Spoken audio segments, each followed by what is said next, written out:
This channel does not promote any violent, harmful, or illegal activities. All content provided by this channel is meant for an educational purpose only. মানিকচকের বিধায়ক সাবিত্রী মিত্রের গাড়ির উপর হামলার 2 সপ্তাহ কাটতে না কাটতে এবার তার গাড়ির চালকের উপর হামলা চালালো দুষ্কৃতীরা। ঘটনাটি ঘটেছে শুক্রবার গভীর রাতে পুরাতন মালদহের নারায়ণপুর বিএসএফ ক্যাম্পের ব্লক গেটের সামনে। জানা গেছে সাবিত্রী মিত্র গাড়ির চালক অনুপ সাহা তার পরিবার নিয়ে বিয়ে বাড়ি থেকে নেমন্তন্ন খেয়ে ফেরার সময় বাড়ির সকলে এগিয়ে গেল পুরাতন মালদহ ব্লক গেটের সামনে চালক অনুপ সাহা দেখতে পায় 3-4 জন দুষ্কৃতী মুখ বেঁধে রয়েছে এবং সেই দৃশ্য দেখে চালক ওই দুষ্কৃতীদের ক্যামেরা বন্দী করতে গেলেই 3 দুষ্কৃতী তার উপর ঝাঁপিয়ে পড়ে এবং এলোপাতাড়ি ভাবে তাকে চাকু দিয়ে কোপাতে থাকে। সে আহত হয়ে চিৎকার চেঁচামেচি শুরু করলে দুষ্কৃতীরা পালিয়ে যায়। পরবর্তীতে চিৎকারের আওয়াজ শুনে তার স্ত্রী সহ পরিবারের লোকজন এসে রক্তাক্ত অবস্থায় উদ্ধার করে মোলপুর হাসপাতালে পাঠানো হয়। বর্তমানে আহত গাড়ি চালক বাড়িতে রয়েছে বলেই জানা গেছে। আসছিলাম আস্তে আস্তে মানে ও গাড়িটা রাখছিল, আমাকে বললো তুমি এগোও।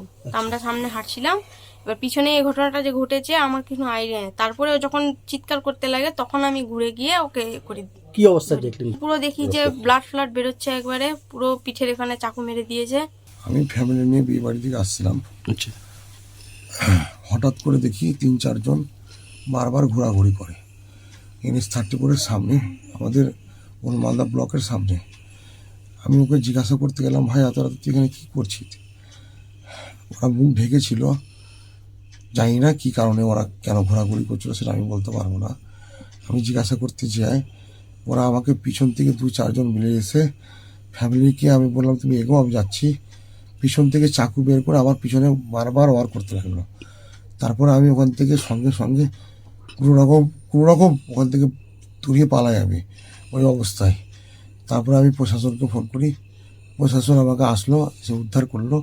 থানায় গেলাম, থানায় যেয়ে হসপিটাল নিয়ে গেল মলপুর থেকে আমাকে নিয়ে গেল আমাদের সদর হসপিটালে। তবে এই ঘটনার জেরে গোটা এলাকা আতঙ্কিত। ঘটনার খবর পেয়ে সকালে ছুটে আসে মালদা থানার পুলিশ। সিসিটিভি ক্যামেরার ফুটেজ সংগ্রহ করে দুষ্কৃতীদের খোঁজ চালাচ্ছে মালদা থানার পুলিশ। মালদা থেকে নিজস্ব প্রতিনিধি রিপোর্ট, খবর বাংলা।